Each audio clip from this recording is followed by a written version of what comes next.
So I was scrolling through YouTube, looking for something to make me laugh, and I stumbled on Every Damn Day Fitness, and I started listening to him. And at one point, I decided to purchase his services, give him a try. I do a lot, to say the least. I'm always doing something with work or volunteer or anything like that.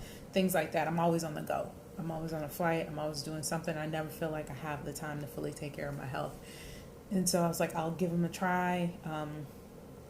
And I like what he has to say about a lot of things. So in general, if the person is willing to tell you something you don't want to hear for your own betterment, that's somebody you want to give a listen to. So, and maybe it hurts, maybe it doesn't. It didn't hurt me.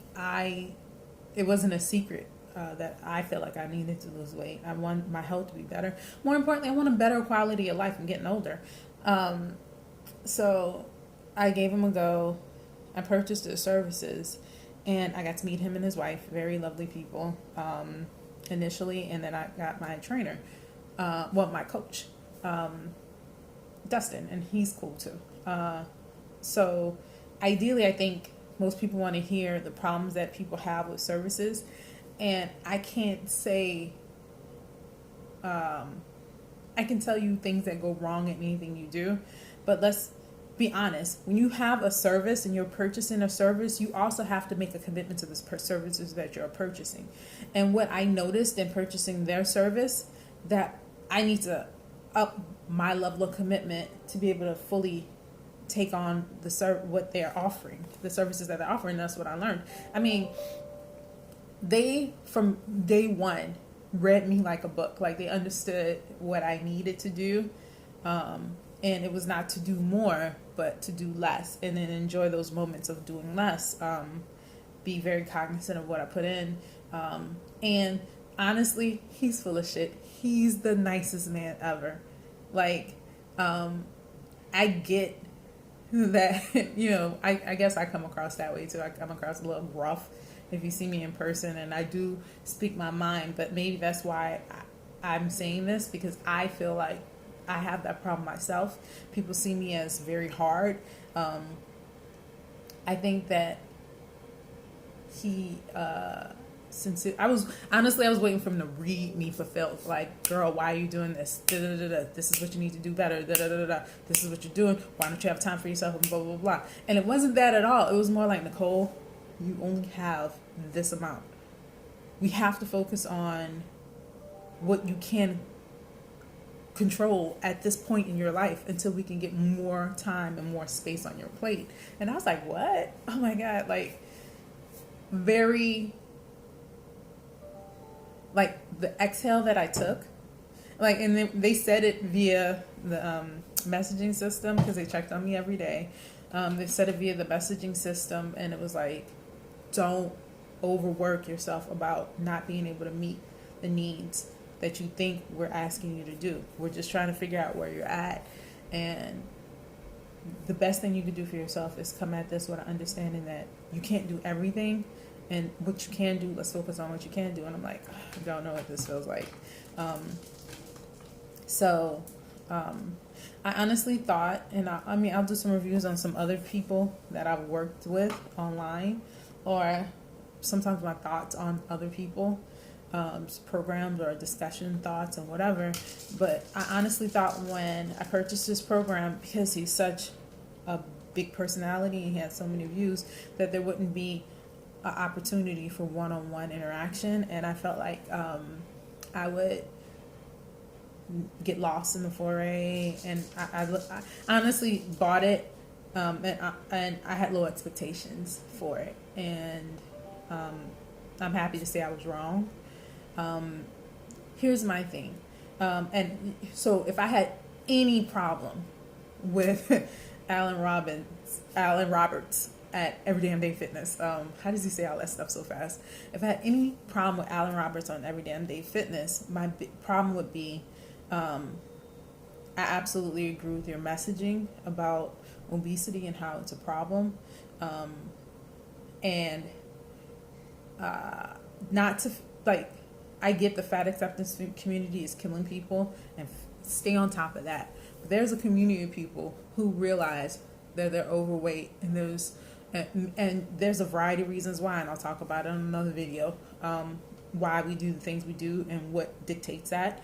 And I know that he doesn't like getting political. Shout out to your podcast, the podcast that you did with Soul Nomis and Brittany Dawn and the other gentleman who's very sweet. I can't think of his name. Because you mentioned that this is not just left, right, up, down, blah, blah, blah. This is a problem, and it's a green problem, and that's what they're trying to do. So shout out to you for that.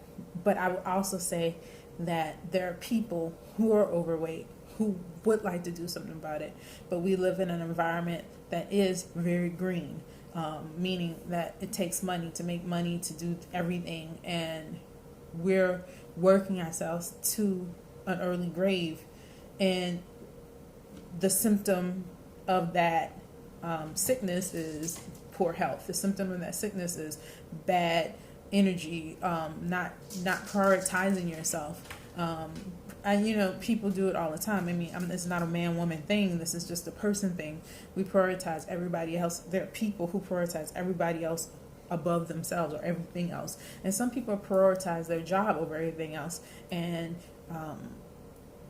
I'll talk about that. But I would say to speak to that, because honestly, the fat acceptance community, yeah, like, I don't know that reality.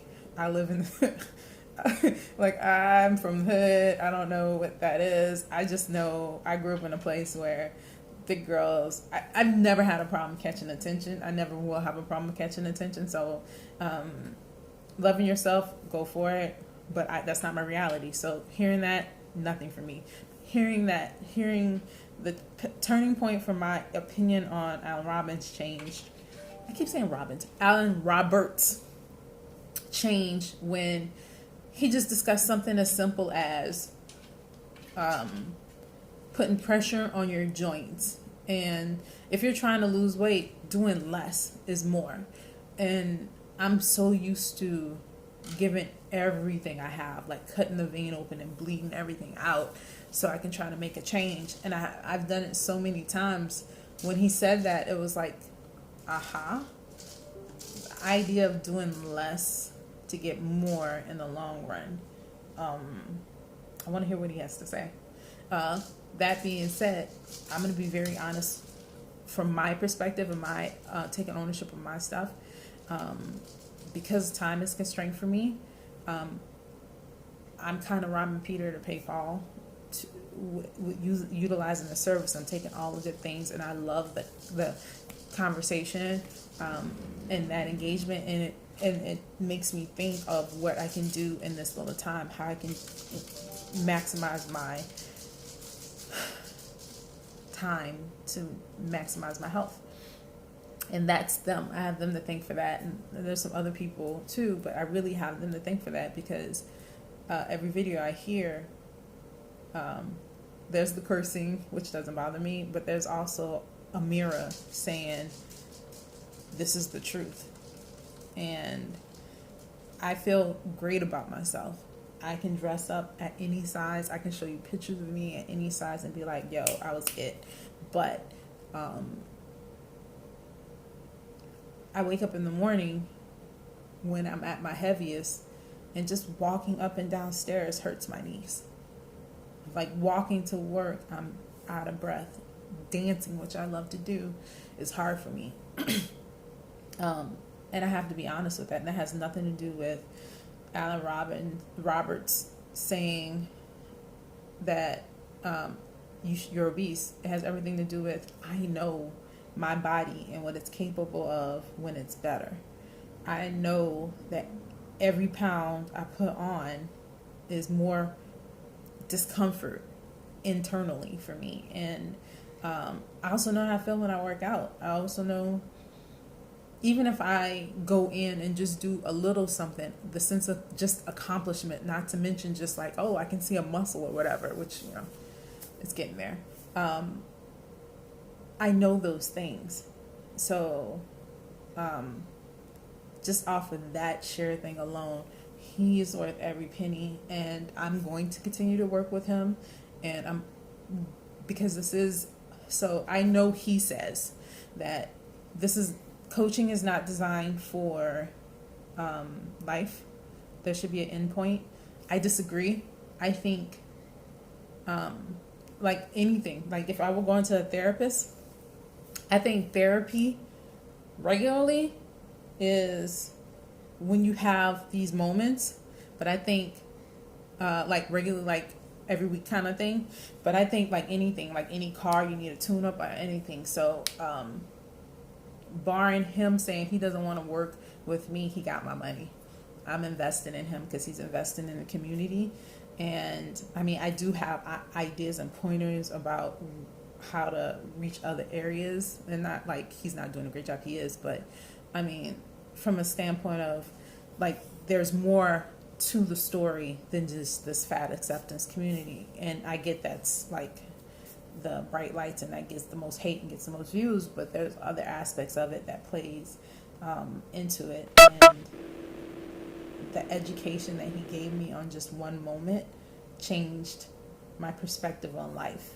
So I'm going to invest in him, and I'm going to continue doing this as long as he's doing this. I'm going to continue supporting him. I'm going to continue paying for his services. I pay for other foolishness and other fuckery that's not for my betterment. I'll go to a dinner and get a meal. All right, well, that's one less dinner that I'll go out and have drinks and whatever the case may be. Not that I drink, but I'm going to invest in him, and I suggest that y'all do it too. Take a look at his account. I'm going to put the link in my description. I make no money off of this. I'm not even a YouTuber. I'm just somebody who spends a lot of time trying to invest in people and show people, like, my thing is not health. My thing is like more of a mental capacity and trying to get through life, honestly. I realize now my mistake is that I ignored this facet too. So I've been exposing my life on various platforms. I used to do a lot of Facebook lives about stuff. I just never got on YouTube, and I did a lot of storytelling on stage, and so now I'm gonna come on here and I'm gonna be very open and honest about my life and then my thoughts. So you're beautiful, whoever you are, whatever you look like. You're beautiful. That's it.